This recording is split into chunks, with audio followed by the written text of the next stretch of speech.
네, 실제 임장 사례 시간이고요. 바로 제가 앞서 설명드렸던 것처럼 고시원에서 임장이 중요한데 그 임장에 대한 설명을 제가 쭉 드렸습니다. 그 임장 순서를 토대로 실제로 임장을 했던 곳을 사진을 찍었거든요. 그래서 이거를 보여드리면서 어떻게 봐야 하는지를 예시로 설명을 드리겠습니다. 네, 처음에 제가 브리핑 받았던 건데요. 방 개수가 35개고 보증금 8천만 원, 임대료 450만 원, 외창 29개, 내창 6개. 이건 올 원룸이었어요. 그렇다는 소리는 방 안에 모두 화장실이 있다는 거죠. 그리고 이 방값 평균은 40만 원이고 현재 순이익은 500만 원에서 조금 더 나온다. 그리고 운영은 1년 했다. 그래서 매매가는 2억 7천이다 라고 브리핑을 받았습니다. 그렇다는 말은 권리금은 1억 9천이라는 소리죠. 그래서 요거 브리핑을 바탕으로 제가 고시원 수익 계산기, 제가 만들었던 고시원 수익률 계산기는 더보기에 링크 달아뒀으니까 확인해 보시면 되고요. 이 브리핑을 받은 거 토대로 총 예상 2억 7천, 그리고 원룸 35개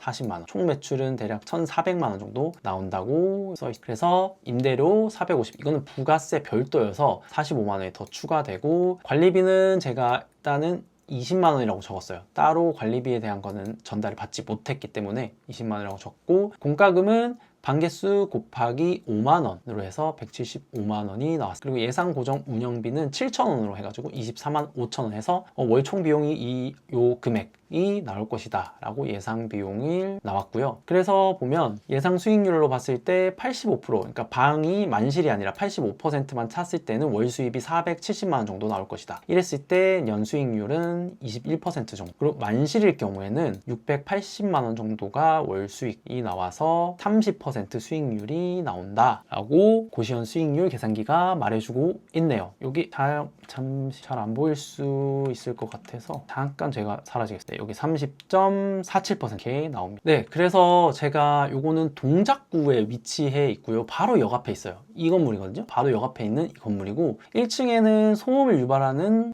업종, 가게는 없었습니다. 그리고 1층으로 딱 들어가면 요렇게 나오는데요. 조금 독립된 공간처럼 느껴져가지고 요거는 뭐 소음 유발은 크게 있지는 않겠다 라고 생각이 들었습니다. 다만 여기가 바로 역 앞에 있기 때문에 여기가 큰 길이에요. 큰 길. 그러니까 차들이 많이 지나가는 큰 길이라서 차들에 대한 소음은 있을 수 있겠다 라고 예상을 했습니다.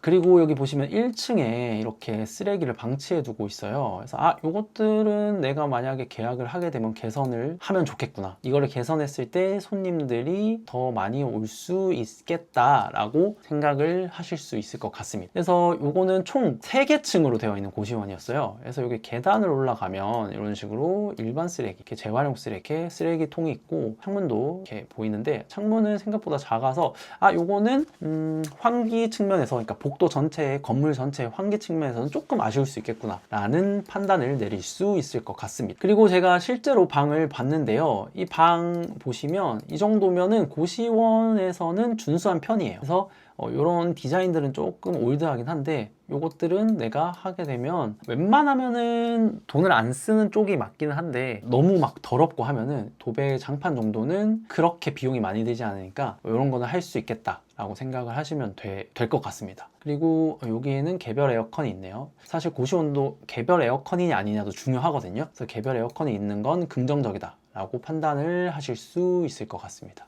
그리고 여기는 화장실인데요. 보통 이렇게 초록 라인이 있는 거는 옛날 고시원들이 이렇게 많이 되어 있어요. 근데 이게 마음에 안 든다고 해서 바꾸면은 타일을 바꾸는 게 금액이 비싸서 타일은 웬만하면 건드리지 않는 선에서, 여기 전체적으로 보면은 컨디션은 괜찮아요. 그래서 요 정도면은 뭐 따로 건드릴 필요는 없겠다 라고 생각하실 수 있을 것 같아요. 네, 그리고 여기는 복도인데요. 이게 지금 복도가 되게 넓은 편이긴 하거든요. 다만 여기 쓰시는 분들이 막 이렇게 신발이며 건조대며 이런 식으로 좀 많이 방치를 해 두셨거든요. 그래서 이런 것들은 좀 보기가 안 좋기도 했고, 여기를 들어갔을 때 좀 꿉꿉한 냄새들이 많이 났어요. 그래서 이런 거는 내가 만약에 원장이 된다면 이것들은 좀 개선을 해야겠다 라는 거를 생각할 수 있을 것 같습니다. 네, 그리고 제가 앞서 말씀드렸던 피난 안내도 중요하다고 했죠. 왜냐면 실제 방을 가늠해 볼 수 있거든요. 그래서 이 피난 안내도를 꼭 확인하셔야 되고, 제가 아까 봤던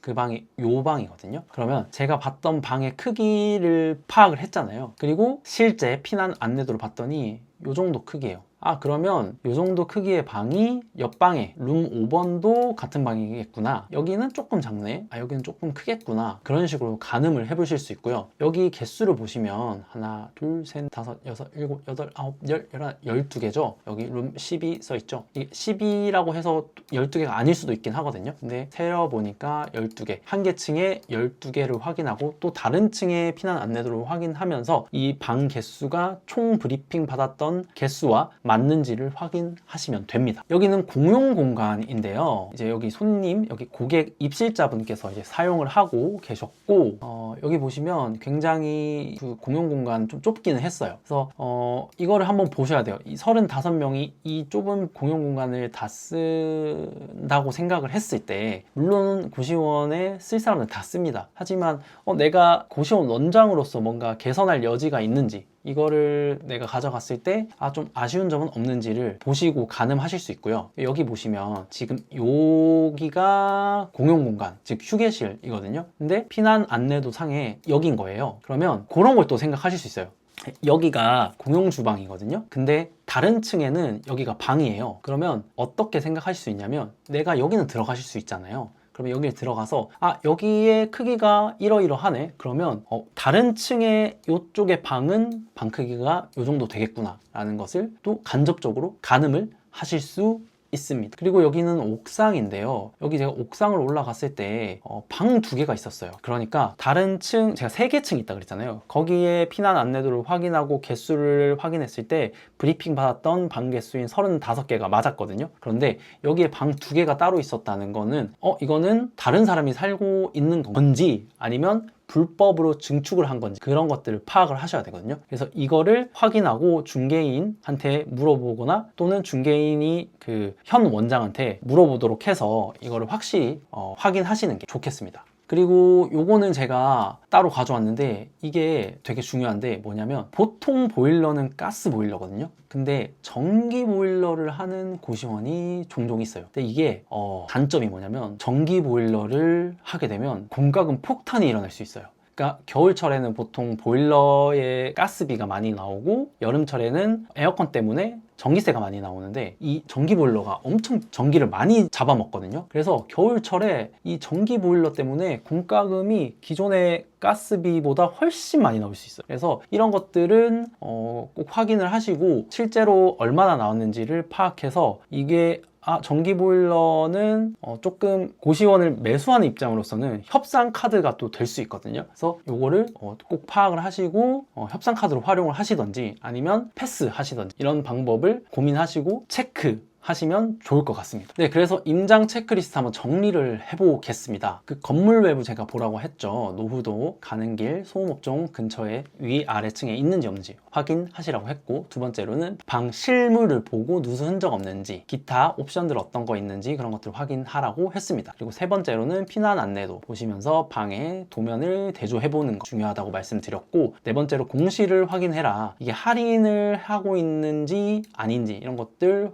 주의해서 보라고 했습니다. 그리고 마지막으로, 그리고 다섯 번째, 주변 경쟁 고시원 정찰해서 주변의 시세, 시장이 어떻게 되어 있는지를 파악하라고 했습니다. 그리고 마지막으로 팁입니다. 제가 무인 사업이라고 했잖아요. 그렇다 보니까 현 원장이 상주에 있는 경우가 거의 없어요. 그러다 보니까 시간이 안 맞아서 잘 동행을 안 하거든요. 그리고 특히 요즘에는 고시원 매매가 인기가 많다 보니까 현 원장이 조금 깐깐하게 굴어요. 그러니까 소위 말해서 갑인 거죠. 그래서 이런 거는 참고해 주시면 좋고, 근데 오히려 요거는 좋은데 요거 뒤에서 설명을 드릴게요.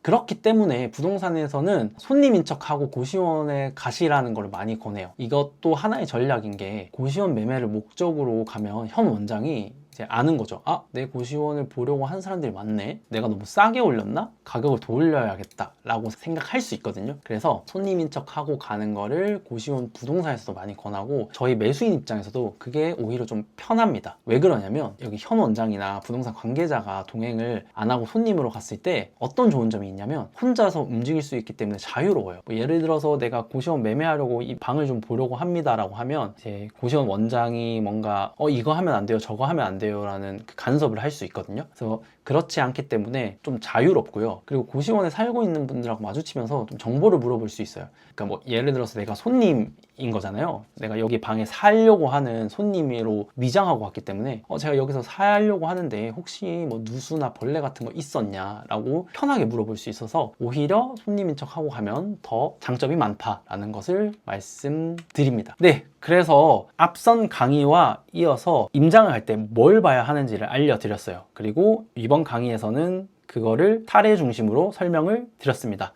구독, 알림 설정해 두시고 궁금한 거 있으면 저희 카톡 소통방 언제든 열려 있으니까 여기 편히 들어와서 질문 주시면 됩니다. 링크는 더보기 댓글 또는 여기 화면 보이시죠? QR코드 있습니다. 이쪽으로 들어오셔서 궁금한 점 있으면 질문해 주시면 좋겠습니다. 네, 무인소년 원아였습니다.